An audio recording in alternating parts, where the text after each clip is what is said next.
இஞ்சி கறி வைக்க போகிறேன். வறுத்தரைச்சி ஒரு இஞ்சி வச்சு ஏற்கனவே போட்டிருக்கேன். ஆனால் இது பச்சை இலை. இது நம்ம இந்த கல்யாண வீட்டில எல்லாம் மேக்க வைப்பாங்க. நாகர்கோவில் தாண்டி இது இப்படி செய்வாங்க. எப்படின்னா இஞ்சியை பொடி பொடி பொடியாக நறுக்கணும். தொலி எடுத்துட்டு நறுக்கணும். இஞ்சி, ஒரு அரி வெள்ளைக்கூடு, ஒரு பச்சை மிளகு, நிறைய பச்சை மிளகு போடக்கூடாது, ஒரு பச்சை மிளகு, 2 வெள்ளைக்கூடு, 2 வெளுத்துள்ளியோ வெள்ளைக்கூடு, அதை வெள்ளைக்கூடு அதையும் உரித்து அதில் போடணும். போட்டு ஒரு பிடி தேங்காய், ஒரு பிடி தேங்காய், பச்சை தேங்காய் அந்த இஞ்சியை கூட போட்டு அரைக்கணும். இஞ்சியில் போடணும். எல்லாத்தையும் போட்டு நல்லா அரைச்சிடணும்.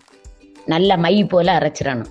சட்னிக்கு அரைப்போம்ல அது மாதிரி அரைச்சி வச்சுட்டு என்ன செய்யணும் தெரியுமா? எண்ணெய் ஊற்றிட்டு கடுகு போட்டு கருவேப்பிலை போட்டு ஒரு காஞ்ச மிளகும் பிச்சு போட்டு தாளித்து விட்டுட்டு இந்த இஞ்சியை அதில் தூக்கி ஊற்றிடணும். ஊற்றி உப்பு கரெக்டாக உப்பும் போட்டு கொஞ்சம் காயத்தூள் பெருங்காயத்தூளும் போட்டு நல்லா கிண்டி விட்டுட்டு கொதிக்கிறது வரை நல்லா கிண்டி விட்டுட்டு இறக்கி வச்சிடணும்.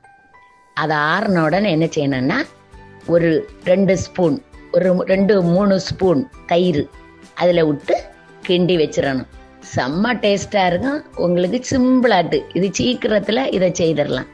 அப்படி செய்யுங்க, நல்லா இருக்கும். செய்து சாப்பிட்டு பாருங்க.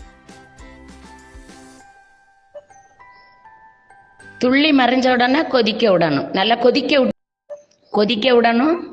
கொதிக்க விட்டுட்டு இஞ்சி எல்லாத்தையும் அரைச்சி தேங்காய் எல்லாம் பச்சை மிளகு நான் சொன்னதெல்லாம் அரைச்சி சேர்த்துட்டு கடைசியில் நல்லா கொதிக்க விடணும். தேங்காய் அரைக்கும் போது லேசாக மஞ்சப்பொடி போட்டுக்கிடணும். லேசாக மஞ்சப்பொடி போடணும். இல்லாட்டி கொதிக்க நேரத்தில் கூட லேசாக மஞ்சப்பொடி, ரொம்ப போடக்கூடாது. லேசாக போட்டு ஒரு கிண்டி கொடுக்கணும். அவ்வளோதான். நான் மஞ்சப்பொடி போட மாட்டேன். உங்களுக்கு அந்த கலர் அப்படி வித்தியாசமாக தெரியும்னா லேசாக மஞ்சப்பொடி. வீட்டில் கல்யாண வீட்டில் வறுத்து அரைக்க மாட்டாங்க, இப்படி தான் வைப்பாங்க. அது நல்ல டேஸ்ட்டாக இருக்கும். மேக்கோடி கொஞ்சம் போக அப்படி முடி வச்சு இறக்கி வச்சுட்டு கடைசியில் தயிர் கொஞ்சம் ஆறின உடனே தயிர் விட்டு கிண்டிட்டா போதும். செம்ம டேஸ்ட்டாக இருக்கும்.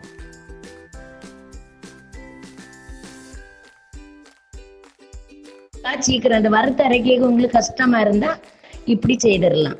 நல்ல டேஸ்டா இருக்கும். கல்யாண வீட்டுல வறுத்து அரைக்க மாட்டாங்க, இப்படிதான் வைப்பாங்க. அது நல்ல டேஸ்டா இருக்கும். மேக்கோடி கொஞ்சம் போக